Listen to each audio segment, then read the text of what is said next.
the testimony of Mary Magdalene.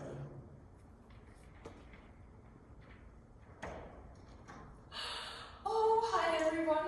I find it absolutely fascinating that people can so completely misunderstand who I am and the role I play in the life of Jesus. As if the prior confusion was not enough, and recent popular books have added, and books and movies have added a layer of misinformation into the mix, it's gotten pretty confusing. Oh, I'll be the first to admit that I was attracted to Jesus. We all were. He was forthright, honest, strong, and the most compassionate person I'd ever met. Yes, we all loved him, but not in the way that I've been portrayed. I'd like to try and correct some of the misinformation about me and hopefully help you better understand the only one who really matters in my story, Jesus. First of all, this confusion about my identity is not something new. It's gone on for centuries. Names in our world were different from yours. Our names reflected either our parents or our birthplace. For example, the name Simon Bar-Jonas identified Simon as the son of Jonas. My name, Mary Magdalene, identified me as Mary from the region known as Magdala. Magdala was a small village in between Tiberias and Capernaum on the western sea of the shore of Galilee. Because my name is Mary, and several other Marys appear in the New Testament, it's easy to understand the confusion, especially when not a lot is written about each Mary. Besides that, other stories about women never identify them by name, so it's easy to get their story mixed up with mine. Perhaps the person I am most often confused with is Mary of Bethany. You may recall that Mary of Bethany was the sister of Martha and Lazarus. Together, they often hosted Jesus in their home. It was a favorite getaway for him. Whenever Jesus needed to rest or be re-energized, he would go there. I suppose you could say that they were the closest thing to a real family outside of Jesus' mother and brother that I had. I'm also sometimes confused with the woman who came to the house of one of the Pharisees, a woman who was said to have lived a sinful life. This woman, as you may remember, anointed Jesus' feet with expensive perfume and her tears, and then wiped them with her hair. The Pharisees criticized her for her behavior, and Jesus allowing her to do it. Surely, they said, if he were a prophet, he would have known what kind of woman this is. Then, there was a woman who was caught in an act of adultery. The men who found her were ready to stone her to death. Jesus told the men that whoever among them was without sin could cast the first stone. They all went away. Like me, this woman owes her life today to Jesus. Well, I was none of those women.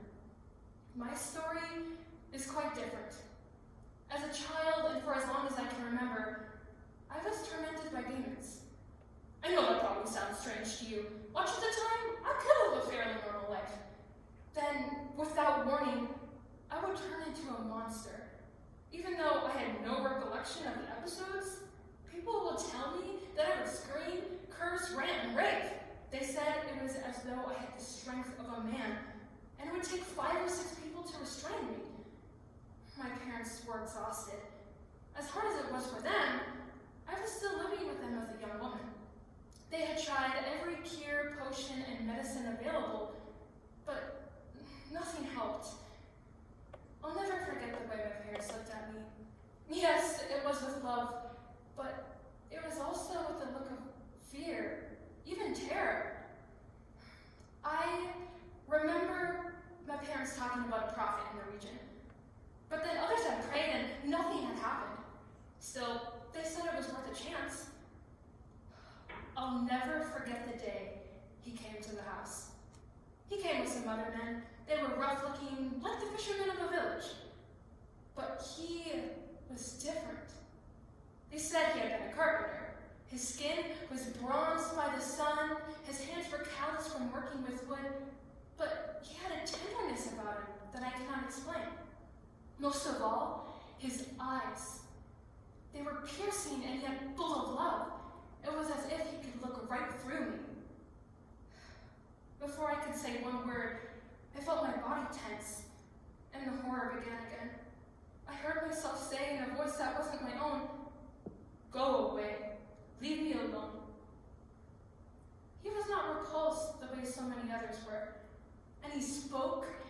commanding voice. Come out of her, and never return. My body shook uncontrollably, and I collapsed on the floor, completely limp, but for the first time in my life, completely whole. Don't ask me how I knew, but I knew in that moment that the nightmare was over. Others were skeptical, but I knew it was over. Or perhaps I could say, my life had just begun. Sometime after that miracle, I joined a group of women disciples who followed Jesus and shared his ministry. Many of them had stories much like mine. We helped in any way we could, even provided for him out of our own resources. It was the least we could do for someone who had done so much for us, setting us free from the powers of evil, to know the love of God. What a privilege to travel from place to place with Jesus, hearing his marvelous teaching, witnessing countless healings, and telling our own stories to point others towards him. Yes, he was a remarkable man. We were all drawn to him, partly because of his love for others, but also because of his love for the Father. I can't begin to tell you what it was like to follow him outside of a hill, outside of Jerusalem, called Golgotha, the place of the skull. Yes, the place was deserving of its name. They arrested Jesus, set up a mock trial, and condemned him to death. How could anyone treat Jesus the way they did was beyond my wildest nightmares. When I saw his bloodied and weak body trying to carry that cross, it was as if life had left my own body. I felt hollow, empty, helpless. I wanted to scream at the injustice, yet few seemed to notice. It was as if the evil that inhabited my body years ago had now taken control of the world, and his pain was the result. We women stayed at the cross.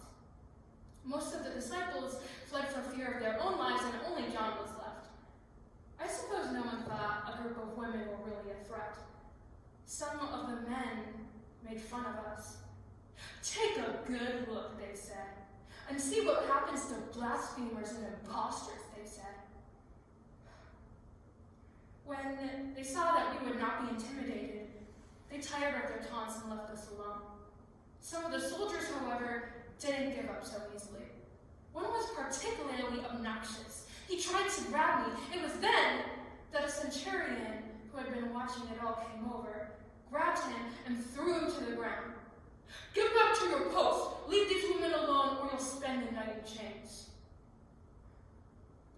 Then the centurion looked at me, and he said, I'm sorry. I don't know why he acted that way, but I was certain the soldiers would have nothing to do with us and the trouble would be gone. When it was all over, a few of us stayed to bury Jesus. At the end, it was just me, another woman, Joseph of Arimathea, and Nicodemus. We took the lifeless body of the one who had given us life down from the cross. We wiped the blood and grime of that horrible day from his body as best we could and carried him to Joseph's tomb, where the soldiers rolled a huge stone over the entrance.